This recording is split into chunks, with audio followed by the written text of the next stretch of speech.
comment fonctionne le système de défense antimissile balistique aux États-Unis. Tiffaine Le Riche, vous vous êtes penchée sur la question. Oui, tout à fait. Déjà, ce qu'il faut savoir, c'est que le système de défense anti-missiles balistiques aux États-Unis, il est conçu et développé par la Missile Defense Agency. C'est une agence rattachée à la défense américaine.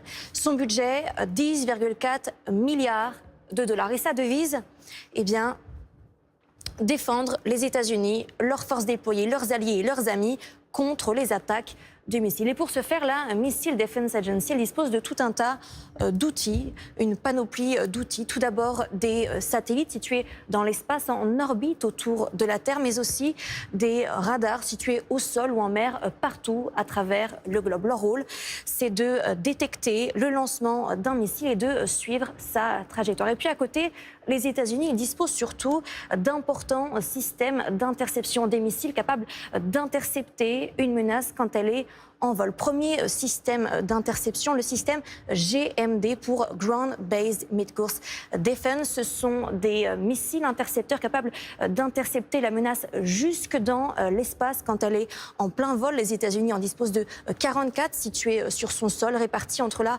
Californie et l'Alaska. Deuxième système d'interception, le système Aegis. Ici, le système Aegis est capable d'intercepter des missiles quand ceux-ci se rapprochent de la surface de la Terre. Et l'avantage, c'est qu'il peut être déployé à la fois sur Terre, mais aussi en mer, comme vous le voyez sur ces images. Ici, nous sommes dans les Caraïbes. Ça date du mois d'octobre de cette année. Et donc, les États-Unis déploient ce système Aegis à la fois dans l'océan Atlantique, dans l'océan Indien et dans l'océan Pacifique. Dernier système d'interception, le système THAAD pour Terminal High Altitude Area Defense. Ici, les missiles intercepteurs sont capables d'intercepter la menace à courte et moyenne portée quand celle-ci rentre dans l'atmosphère de la Terre.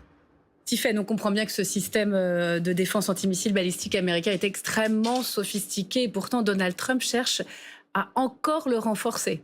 Tout à fait.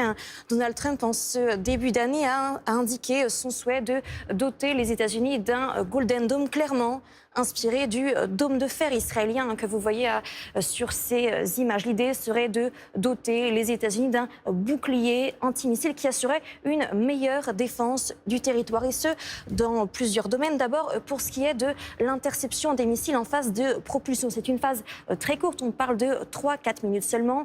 Actuellement, aucun système de défense aux États-Unis n'est réellement capable d'assurer cette phase. Eh bien, le Golden Dome promet d'y parvenir en utilisant des satellites et des intercepteurs capables d'agir dès le lancement. Mais aussi pour ce qui est de la surveillance de la surface terrestre. Actuellement, certaines zones ne sont pas surveillées en temps réel. Il y a des angles morts. Eh bien, avec le Golden Dome, on aurait une couverture plus large et coordonnée avec plus de satellites et d'intercepteurs. Donald Trump, il promet que ce projet il sera opérationnel d'ici 2029, d'ici la fin de son mandat. Mais les experts doutent qu'il puisse tenir ces délais. Merci beaucoup, Tiffaine.